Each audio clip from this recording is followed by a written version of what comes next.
नमस्कार दोस्तों, स्वागत है आपका अपने चैनल एग्जाम सक्सेस मंत्रा में।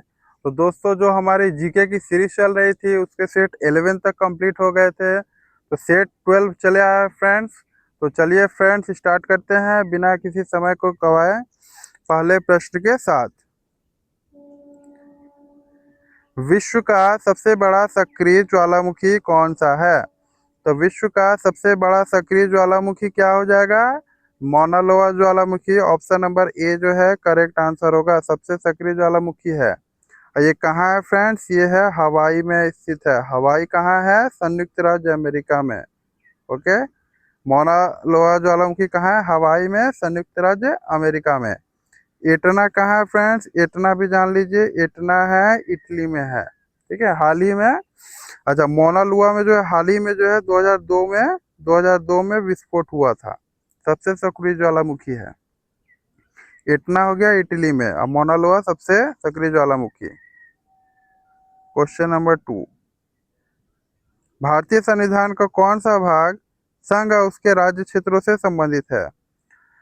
भारतीय संविधान का कौन सा भाग संघ और उसके राज्य क्षेत्रों से संबंधित है? भाग 1 जो है, ऑप्शन नंबर ए जो है करेक्ट आंसर होगा, संघ और उसके राज्य क्षेत्रों से संबंधित है।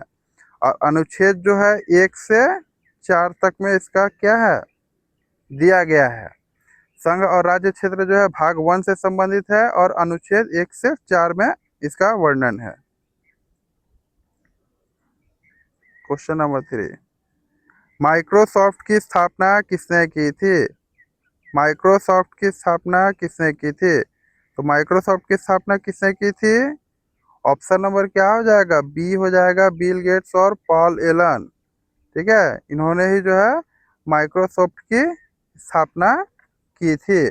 और कब हुई थी फ्रेंड्स माइक्रोसॉफ्ट की स्थापना? तो हुआ हो जाएगा आपका कितना, 1975, 4 अप्रैल। 4 अप्रैल 1975 में माइक्रोसॉफ्ट की स्थापना हुई थी। इसका मुख्यालय कहाँ है? मुख्यालय आप जान लीजिए, इसका मुख्यालय है अमेरिका में। मुख्यालय कहाँ है? अमेरिका में है। एप्पल के संस्थापक कौन है? एप्पल के संस्थापक स्टीव जॉब्स हैं। एप्पल के संस्थापक कौन है? स्टीव जॉब्स है। और फेसबुक के संस्थापक कौन है? Mark Zuckerberg. Facebook, okay. Steve jobs है एप्पल के, मार्क जुगरबर्ग फेसबुक के, बिल गेट्स और पॉल एलन है माइक्रोसॉफ्ट के। Question number 3। भारत की सबसे लंबी नदी जो पूरी तरह भारत में बहती है वो कौन सी है? तो भारत की ऐसी कौन सी लंबी नदी है जो पूरी तरह से भारत में बहती है? क्या होगा? गोदावरी होगा। ऑप्शन नंबर बी हो जाएगा करेक्ट आंसर, गोदावरी नदी पूरी तरह से भारत में बहती है। इसका दूसरा नाम क्या है? दूसरा नाम है फ्रेंड्स आपका दक्षिण गंगा, इसको भी कहा जाता है। इसका दूसरा नाम है क्या? दक्षिण गंगा है। उद्गम कहाँ है? उद्गम है नासिक, महाराष्ट्र। उद्गम क्या है? नासिक, महाराष्ट्र। और गंगा नदी को क्या राष्ट्रीय नदी घोषित किया गया है? ये भी याद रखिए, इम्पोर्टेंट है। गंगा नदी को राष्ट्रीय नदी घोषित किया गया है 2008 में। 4 नवंबर 2008 में गंगा नदी को राष्ट्रीय नदी घोषित किया गया है। और गोदावरी ऐसी सबसे लंबी नदी है जो पूरी तरह से भारत में बहती है। गोदावरी का दूसरा नाम है दक्षिण गंगा और इसका उद्गम स्थल है नासिक, महाराष्ट्र। साइमन कमीशन भारत कब आया था? तो साइमन कमीशन जो है भारत कब आया था बताना है। और 1928 ईस्वी में, option number B correct answer होगा। साइमन कमीशन भारत आया था 3 फरवरी, 3 फरवरी 1928 ईस्वी को। कहाँ आया था? मुंबई में आया था। ठीक है। इसके अध्यक्ष कौन थे? John Simon. इसके अध्यक्ष कौन थे? इसके अध्यक्ष थे जॉन, अध्यक्ष से कौन? जॉन साइमन थे। अध्यक्ष से जॉन साइमन 1928 ईस्वी में भारत आए थे। 1919 ईस्वी का एक घटना आता है फ्रेंड्स एग्जाम में, क्या आया था? 13 अप्रैल, जलियांवाला हत्याकांड। 13 अप्रैल 1919 ईस्वी को। ये भी क्वेश्चन आता है एग्जाम में। Question number 6। विटामिन ई का प्रमुख स्रोत क्या है? विटामिन ई का प्रमुख स्रोत क्या है? विटामिन ई हमें कहाँ से मिलता है? मिलता है अंकुरित अनाज और वनस्पति तेल से। ऑप्शन नंबर जो है ए करेक्ट आंसर होगा। ऑप्शन नंबर ए अंकुरित अनाज और तेल से। चावल से भी हमें कौन सा विटामिन मिलता है? बी1 मिलता है। इसको क्या कहते हैं? जिसको हम लोग कहते हैं थायमिन। दूध से भी बहुत सारा विटामिन मिलता है। दूध से क्या मिलता है? बहुत सारा विटामिन मिलता है, लेकिन मुख्य रूप से मिलता है बी2, ठीक है, जिसको कहते हैं राइबोफ्लेविन। राइबोफ्लेविन, ठीक है। चावल से बी1 मिलता है थायमिन, दूध से बी2 मिलता है मुख्य रूप से राइबोफ्लेविन। वैसे दूध से हमें बहुत सारा विटामिन मिलता है। भारत का सबसे बड़ा बंदरगाह क्षमता के आधार पर कौन सा है? भारत का सबसे बड़ा बंदरगाह क्षमता के आधार पर कौन सा होगा? दीनदयाल बंदरगाह, उसको कांडला बंदरगाह भी कहते हैं। क्षमता के आधार पर सबसे बड़ा बंदरगाह है, ठीक है। पुराना नाम है कांडला जो है, ये क्या है? पुराना नाम है। अब मुंबई बंदरगाह कहाँ है? महाराष्ट्र में है। मुंबई बंदरगाह कहाँ है? ये हो जाएगा महाराष्ट्र में। और ये प्राकृतिक बंदरगाह है। मुंबई जो है महाराष्ट्र में है, प्राकृतिक बंदरगाह। दीनदयाल कांडला बंदरगाह जो है सबसे बड़ा है, सबसे बड़ा बंदरगाह है, ठीक है, गुजरात में है। पारादीप बंदरगाह कहाँ है? पारादीप है उड़ीसा में। ओके, पारादीप कहाँ है? उड़ीसा में है। क्वेश्चन नंबर 8, भारतीय संविधान की प्रस्तावना में गणराज्य शब्द का अर्थ क्या होता है? गणराज्य शब्द का अर्थ क्या होता है? भारतीय संविधान की प्रस्तावना में गणराज्य शब्द क्या है? जनता द्वारा चुना गया राष्ट्राध्यक्ष। ऑप्शन नंबर बी जो है करेक्ट आंसर होगा। जनता द्वारा चुना गया जो राष्ट्राध्यक्ष ही गणराज्य शब्द का अर्थ बतलाता है। क्वेश्चन नंबर 9, भारतीय संविधान की प्रस्तावना में समाजवादी शब्द किस वर्ष जोड़ा गया था? ये फ्रेंड्स इंपॉर्टेंट है, VBI इसको मार्क कर लीजिए। समाजवादी शब्द किस वर्ष जोड़ा गया था? तो भारतीय संविधान के प्रश्न में समाजवादी जोड़ा गया था 1976 में। Option number C correct answer होगा।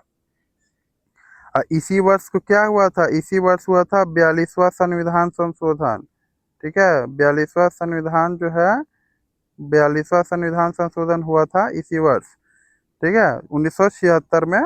और इसी को क्या कहा जाता है? मिनी संविधान भी कहा जाता है। 42वां संविधान को मिनी संविधान कहा जाता है। क्वेश्चन नंबर 10, भारत का बिस्मार्क किसे कहा जाता है?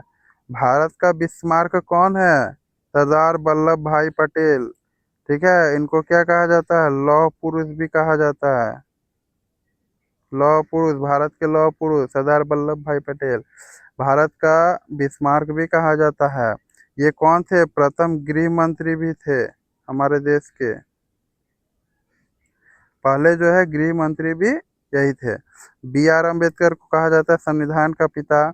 पंडित जवाहरलाल नेहरू कौन थे? ये थे फर्स्ट PM थे। लाल बहादुर शास्त्री जो है सेकंड थे, सेकंड नंबर के PM थे। सरदार वल्लभ भाई पटेल को लौह पुरुष, भारत का बिस्मार्क, डॉक्टर भीमराव अंबेडकर को संविधान का पिता कहा जाता है, ठीक है। जवाहरलाल नेहरू कौन थे? फर्स्ट PM थे। लाल बहादुर शास्त्री जो है सेकंड PM थे। क्वेश्चन को हम लोग फ्रेंड्स रिवीजन भी करते चलेंगे, ठीक है। क्वेश्चन समझने के बाद, पढ़ने के बाद हम लोग रिवीजन भी करते चलेंगे। भारत में सबसे अधिक कॉफी का उत्पादन किस राज्य में होता है? तो बताइए फ्रेंड्स, कॉफी में अग्रणी राज्य जो है कौन सा है? कॉफी का उत्पादन सबसे अधिक कहाँ पे होता है कॉफी का? तो कॉफी उत्पादन में अग्रणी राज्य क्या हो जाएगा? कर्नाटक हो जाएगा। Option number C correct answer होगा, कर्नाटक हो जाएगा। कर्नाटक का जो राजधानी कहाँ है? कर्नाटक का राजधानी जान लीजिए, बेंगलुरु है। कर्नाटक का राजधानी क्या है? बेंगलुरु। केरला भी प्रसिद्ध है किस लिए? मसालों के लिए। तमिलनाडु का राजधानी क्या है? तमिलनाडु का राजधानी हो जाएगा चेन्नई। आंध्र प्रदेश का क्या हो जाएगा राजधानी? अमरावती, ठीक है। केरला है मसालों के लिए प्रसिद्ध, आंध्र प्रदेश का राजधानी अमरावती। और सबसे अधिक कॉफी में अग्रणी राज्य है कर्नाटक, राजधानी बेंगलुरु। क्वेश्चन नंबर 12, भारतीय संविधान में आपातकाल से संबंधित प्रावधान किस भाग में है? भारतीय संविधान में आपातकाल से संबंधित प्रावधान किसमें है? भाग 18 में है। ऑप्शन नंबर बी जो है करेक्ट आंसर होगा। राष्ट्रीय आपातकाल का अनुच्छेद कितना है? जो आपातकाल का जो संबंधित प्रावधान है भाग 18 में, और अनुच्छेद 352 से 60 तक में ये दिया गया है। भारतीय संविधान में आपातकाल से संबंधित प्रावधान है भाग 18 में, और अनुच्छेद कितना में है? 352 और 60। राष्ट्रपति शासन कितना में लगता है? 352 में। भारत का पहला परमाणु बिजली घर कहाँ स्थापित किया गया था? भारत का पहला परमाणु बिजली घर कहाँ स्थापित किया गया था? तारापुर, महाराष्ट्र में। Option number A correct answer होगा। तारापुर कहाँ है? तारापुर जो है महाराष्ट्र में है। ठीक है। और ये प्रथम परमाणु बिजली घर जो है इसका स्थापना कब हुआ था? 1969 में। कलपक्कम कहाँ है? कलपक्कम है मद्रास में। कलपक्कम कहाँ है? मद्रास, तमिलनाडु में। रावत भाटा कहाँ है फ्रेंड्स? ये भी जान लीजिए, रावत भाटा है राजस्थान में। नरोरा कहाँ है? यूपी में। Question number 14, discovery of India पुस्तक के लेखक कौन है? डिस्कवरी ऑफ इंडिया पुस्तक के लेखक कौन है? तो Pandit Jawaharlal Nehru. Option number B correct answer होगा। कौन थे हमारे फर्स्ट प्राइम मिनिस्टर थे? ठीक है। राजेंद्र प्रसाद कौन थे? वो फर्स्ट क्या थे? राष्ट्रपति थे।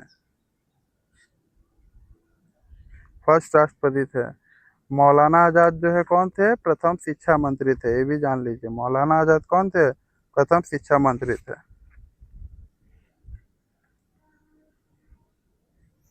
क्वेश्चन नंबर 15, रक्त का पीएच मान लगभग कितना होता है? तो रक्त का पीएच मान कितना होता है? 7.4। Option number C correct answer होगा। और इसका प्रवृत्ति पूछा जाता है तो क्या होता है फ्रेंड्स? इसकी प्रवृत्ति जो है क्षारीय प्रवृत्ति का होता है। ठीक है। रक्त का जो है पीएच मान 7.4 ये क्षारीय प्रकृति का होता है। रक्त में भी दो ठो आता है, आरबीसी इम्पोर्टेंट है, डब्ल्यूबीसी इम्पोर्टेंट है, प्लेटलेट्स है। आरबीसी का जीवन काल होता है 120 दिन, डब्ल्यूबीसी का 2 से 4 दिन। ठीक है, ये भी याद रखिए। आरबीसी क्या करता है? आरबीसी का काम है जो है ऑक्सीजन पहुंचाना। आरबीसी का काम है ऑक्सीजन पहुंचाना। और डब्ल्यूबीसी का काम है रोगों से लड़ने के लिए रोग प्रतिरोधक क्षमता बनाना। ठीक है, रोगों से लड़ता है। तो रक्त का पीएच मान 7.4 ये क्षारीय प्रकृति का होता है। रक्त में भी है आरबीसी, डब्ल्यूबीसी, प्लेटलेट्स, ये 3 इम्पोर्टेंट है। ठीक है। तो आरबीसी का एक जीवन काल 120 दिन पूछा जाता है, डब्ल्यूबीसी का 2 से 4 दिन। आरबीसी क्या काम करता है? रक्त में ऑक्सीजन पहुंचाने का काम करता है। और डब्ल्यूबीसी का काम करता है, ये रोगों से लड़ने के लिए क्षमता प्रदान करता है। ठीक है, रोगों से लड़ता है।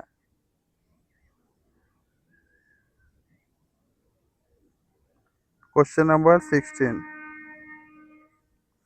भारत का सबसे बड़ा लिग्नाइट माने भूरा कोयला क्षेत्र कहाँ स्थित है? तो भारत का सबसे बड़ा लिग्नाइट क्षेत्र भूरा कोयला क्षेत्र कहाँ स्थित है? नेवेली में स्थित है। नेवेली कहाँ स्थित है फ्रेंड्स? तमिलनाडु में है। नेवेली कहाँ है? नेवेली है तमिलनाडु में। झरिया कहाँ है? झरिया है झारखंड में है। झरिया कहाँ है? झारखंड में। किस लिए है? कुकिंग कोयल के लिए, खाना बनाने वाला कोयला के लिए। रानीगंज कहाँ है? वेस्ट बंगाल है। कोरबा कहाँ है? कोरबा है आपका छत्तीसगढ़ में। कोरबा कहाँ है? छत्तीसगढ़ में। क्वेश्चन नंबर 17, भारत का प्रवेश द्वार किस शहर को कहा जाता है? तो भारत का प्रवेश द्वार कहा जाता है मुंबई शहर को। ऑप्शन नंबर सी जो है करेक्ट आंसर होगा। चेन्नई कहाँ है? चेन्नई है आपका तमिलनाडु में। ठीक है, चेन्नई जो है तमिलनाडु का राजधानी है। कोलकाता को कहा जाता है सिटी ऑफ जॉय। एक क्वेश्चन आता है सिटी ऑफ जॉय किसे कहा जाता है? तो आप क्वेश्चन का आंसर मारिएगा कोलकाता। दिल्ली क्या है? हम लोग का राजधानी है, भारत की राजधानी है नई दिल्ली। क्वेश्चन नंबर 18, भारतीय संविधान के किस अनुच्छेद में राष्ट्रपति शासन का प्रावधान है? तो राष्ट्रपति शासन का प्रावधान किसकी कौन से अनुच्छेद में है? अनुच्छेद 356 में है जो है राष्ट्रपति शासन का प्रावधान। 352 में क्या है? 352 में है आपातकाल। ठीक है, राष्ट्रीय आपातकाल का प्रावधान। अब वित्तीय आपातकाल है 360 में। वित्तीय आपातकाल है 360 में। और 370 क्या था? जम्मू कश्मीर को विशेष दर्जा था, जो कि 2019 में ख़त्म हो गया। तो ये देखिए, एक क्वेश्चन से 4 क्वेश्चन। 352 में 352 का संबंध किससे है? राष्ट्रीय आपातकाल से। 356 है राष्ट्रपति शासन से। 360 है वित्तीय आपातकाल से। 370 है जम्मू कश्मीर को विशेष दर्जा था, जो कि ख़त्म हो गया। विश्व की सबसे बड़ी खाड़ी कौन सी है? विश्व की सबसे बड़ी खाड़ी है बंगाल की खाड़ी, bay of Bengal. Option number A correct answer होगा। हडसन की खाड़ी कहाँ है? हडसन की खाड़ी कहाँ है फ्रेंड्स? कनाडा में है। हडसन की खाड़ी कनाडा में। मैक्सिको कहाँ है? उत्तरी अमेरिका। फारस कहाँ है? फारस की खाड़ी जो है पश्चिम एशिया में। ठीक है, हडसन का है कनाडा में, मैक्सिको का है उत्तरी अमेरिका में, फारस की खाड़ी है पश्चिम एशिया में।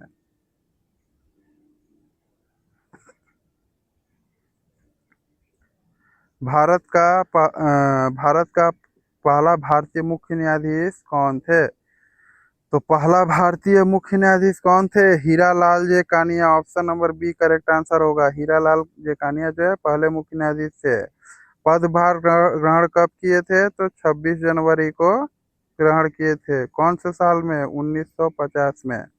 पहले मुख्य न्यायाधीश हीरालाल जे कानिया 26 जनवरी 1950 में। Question number 21। विटामिन बी 12 की कमी से कौन सा रोग होता है? तो विटामिन बी 12 की कमी से कौन सा रोग होता है बताना है।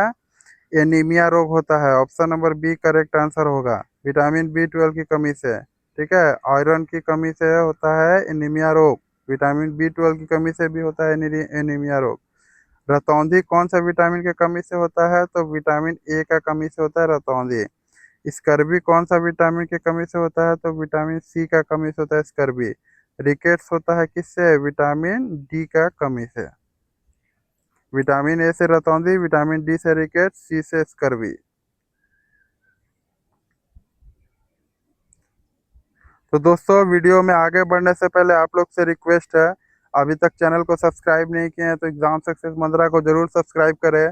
और वीडियो कैसी लगी फ्रेंड्स कमेंट करके जरूर बताएं, लाइक जरूर करें। ठीक है, तो चलिए आगे क्वेश्चन में चलते हैं। ऑपरेशन विजय किससे संबंधित है? ऑपरेशन विजय किससे संबंधित है? कारगिल युद्ध से संबंधित है। ऑप्शन नंबर बी जो है करेक्ट आंसर होगा। कारगिल युद्ध कब हुआ था? 1999 में हुआ था। किसमें? भारत और पाक के बीच। 1965 का भी हुआ था भारत पाकिस्तान। 1971 का भी हुआ था भारत पाकिस्तान। तो बांग्लादेश का जन्म हुआ, हम ही लोग आज़ाद करवाए थे बांग्लादेश को। ठीक है, गोवा मुक्ति कब हुआ? तो 1961 में हुआ। 1965 देखिए, 1965 हुआ भारत पाकिस्तान। कारगिल युद्ध हुआ 1999 में हुआ भारत पाकिस्तान। 1971 भी हुआ था भारत पाकिस्तान। तो बांग्लादेश का आज़ाद हुआ। गोवा मुक्ति अभियान 1961। भारत में सर्वाधिक चाय का उत्पादन किस राज्य में होता है? तो सर्वाधिक चाय उत्पादक राज्य कौन सा है? असम है। ऑप्शन नंबर बी जो है करेक्ट आंसर होगा। वेस्ट बंगाल किस में अग्रणी है? तो वेस्ट बंगाल है किस में? जूट में है। जूट की खेती ज़्यादा होती है। केरल है मसालों के लिए। केरल किसके लिए है? मसालों के लिए। तमिलनाडु भी बहुत कुछ के लिए, सूती वस्त्र है, ऑटोमोबाइल है, तमिलनाडु प्रसिद्ध है। Question number 24। न्यायपालिका की स्वतंत्रता की अवधारणा किस देश से ली गई है? तो न्यायपालिका की स्वतंत्रता की अवधारणा जो ली गई है अमेरिका से। ऑप्शन नंबर बी जो है करेक्ट आंसर है। ब्रिटेन से क्या हम लोग लिए हैं? ब्रिटेन से लिए हैं संसदीय शासन प्रणाली। ब्रिटेन से हम लोग क्या लिए हैं? संसदीय शासन प्रणाली लिए हैं, इंपॉर्टेंट है। कनाडा से हम लोग क्या लिए हैं? संघीय व्यवस्था लिए हैं। कनाडा से क्या लिए हैं? कनाडा से लिए हम लोग संघीय व्यवस्था। ऑस्ट्रेलिया से लिए हैं समवर्ती सूची। ब्रिटेन से संसदीय शासन प्रणाली। अमेरिका से न्यायपालिका की स्वतंत्रता, कनाडा से संघीय व्यवस्था, ऑस्ट्रेलिया से समवर्ती सूची। भारत का सबसे बड़ा स्टेडियम दर्शक क्षमता के आधार पर कौन सा है? सबसे बड़ा स्टेडियम, सबसे ज्यादा दर्शक वहां जा सकते हैं, कौन है? Narendra Modi stadium, option number B correct answer होगा। कहाँ है फ्रेंड्स? नरेंद्र मोदी स्टेडियम है गुजरात राज्य में है Narendra Modi stadium. Eden garden कहाँ है? ईडन गार्डन है आपका कोलकाता में। ईडन गार्डन कहाँ है? कोलकाता में। वानखेड़े कहाँ है? वानखेड़े स्टेडियम है मुंबई में। फिरोज शाह कोटला कहाँ है? फिरोज शाह कोटला है आपका न्यू दिल्ली में। इसको अरुण जेटली स्टेडियम भी कहा जाता है, नया नाम है। अगर पूछा जाए फिरोज शाह कोटला का नया नाम क्या है तो Arun Jaitley stadium. Young India समाचार पत्र किसने शुरू किया था? तो यंग इंडिया समाचार पत्र किसने शुरू किया था? महात्मा गांधी जी ने शुरू किया था। ठीक है। और कब किया यंग इंडिया समाचार पत्र कब हुआ था? 1919 ईस्वी में हुआ था। इंग्लिश में कौन सा लैंग्वेज में हुआ था? इंग्लिश में हुआ था 1919 ईस्वी में। कि कौन थे? महात्मा गांधी थे। बाल गंगाधर तिलक का एक और नाम क्या था? लोकमान्य तिलक। लाला लाजपत राय, बात करेंगे पंजाब केसरी, इन्हों किन्हें कहा जाता है? तो लाला लाजपत राय को पंजाब केसरी कहा जाता है। सुभाष चंद्र बोस को क्या कहा जाता है? नेताजी। नेताजी थे। आजाद हिंद फौज का नेतृत्व भी इन्होंने ही किया था।